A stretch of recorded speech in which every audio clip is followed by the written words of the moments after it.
മകളെ റാത്തല്ല എന്താ പറയുക ഇന്നത്തെ ഒരു ദിവസം ഇങ്ങനെ വെറുതെ പോയൊരു ദിവസം കേട്ടോ. സത്യം പറഞ്ഞപ്പോഴേക്ക് JCB ഒരു ഇറ്റാച്ച് വരും എന്നുള്ള ഒരു പ്രതീക്ഷയിൽ ഇങ്ങനെ ഞാൻ നിന്ന് പൊന്നാനത്തെ പണിയൊക്കെ ഒഴിവാക്കി ഞാനിവിടെ നിന്ന്. പക്ഷേ സംഭവം നിർഭാഗ്യവശാൽ ഇറ്റാച്ച് വരുന്നില്ല. കാരണം എന്താ വെച്ചാൽ ഇറ്റാച്ചിൻ്റെ ഡ്രൈവറും ഫാമിലിയൊക്കെ ഇവിടെ നിന്ന്. അപ്പോൾ അവൻ്റെ ഫാമിലിക്ക് എന്താ വെച്ചാൽ പെട്ടെന്ന് ഇപ്പോൾ ഭാര്യയ്ക്ക് പ്രഗ്നൻ്റ് ആണ്. അപ്പോൾ പെട്ടെന്ന് ഹോസ്പിറ്റലിൽ പോകേണ്ട അടിസ്ഥാനത്തിൽ എന്ത് ചെയ്തു ഓനായിട്ട് പോയി. അല്ലെന്തല്ല ഞാൻ പറഞ്ഞവനോട് വെച്ച് പോരൻ്റെ അവിടെ നിന്നോ ഇന്ന് എന്താ ലീവായിട്ട് ഇങ്ങനെ പോട്ടെ എന്ന് പറഞ്ഞാൽ എന്തായാലും നല്ലൊരു ദിവസമല്ലേ. അപ്പോൾ എന്തായി നമുക്ക് എന്താ പണിയാറ് ഇവിടെ ഫുള്ള് കരിങ്കലിൽ കെട്ടിയിട്ട് തീർത്തിട്ട് ഇവിടെ കൊണ്ടുവരിക. പിന്നെ ഇവിടെ ഇങ്ങോട്ട് കരിങ്കലിൽ കെട്ടിയിട്ട് ഇവിടെ നാട് തിരിച്ച് കിട്ടുക. പിന്നെ ഇവിടെ ഒരു സ്റ്റെപ്പ് ഇടുക. ഫുള്ള് എന്ത് ചെയ്യുക ഫുള്ള് വൃത്തിയാക്കിയിട്ട് എന്ത് ചെയ്യുക സെറ്റപ്പ് ആക്കുക ചെയ്യുക. പിന്നെ ഇവിടെ നിന്നുള്ളത് പിന്നെയുള്ള ബാക്കിയുള്ളത് പിന്നെ നമുക്ക് പിന്നെ ഐഡിയകൾ ചെയ്യാം. ഇവിടെ വേറെ സ്റ്റെപ്പ് ആക്കിയിട്ട് ഇവിടെ വേറെ സ്റ്റെപ്പ് ആക്കിയിട്ട് ഇങ്ങനെ ചെയ്ത് കംപ്ലീറ്റ് വൃത്തിയായിട്ട് പോകണം കേട്ടോ. പിന്നെ ഇതിൻ്റെ ടോപ്പിൽ നമ്മൾ മുമ്പ് ചെയ്ത വർക്കാണ്.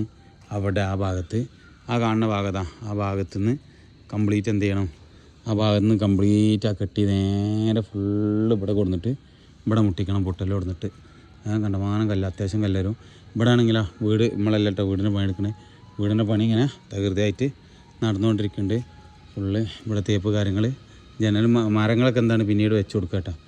ഓക്കെ. അപ്പോൾ പിന്നെ ഈ ഭാഗം കരിങ്കലിട്ട് ഫുള്ള് ഇവിടെ നിന്നാണ് കെട്ടിച്ച് മുട്ടിച്ച് ഇങ്ങോട്ടും കരിങ്കലിട്ട് കരിങ്കലിട്ടണം. പിന്നെ ആണെങ്കിലോ ഇവിടെ ഈ ഭാഗത്ത് കുറച്ച് ഭാഗം കരിങ്കലിട്ട് ഫുള്ള് പൊക്കിയിടണം. ബാക്കി എന്ത് ചെയ്യണം, ആ ബാക്കിൽ നിന്ന് താബൂക്കിൻ്റെ കട്ട എന്ത് ചെയ്യണം, അവിടുന്ന് താബൂക്കിൻ്റെ കട്ട ഇങ്ങനെ വന്നിട്ട് ആ ലാസ്റ്റ് കാണും താബൂക്കിൻ്റെ കട്ട പോകണം കേട്ടോ. അങ്ങനെ ഏകദേശം സ്റ്റെപ്പായിട്ട് തന്നെ പോകും ഏകദേശം. അപ്പോൾ താബൂക്ക് എന്ത് ചെയ്യണം, നേരെ ആ ലാസ്റ്റ് എത്തണം. ഓക്കെ. അതിനിപ്പോൾ കല്ല് കാര്യങ്ങളൊക്കെ ഇനി വേണം കേട്ടോ.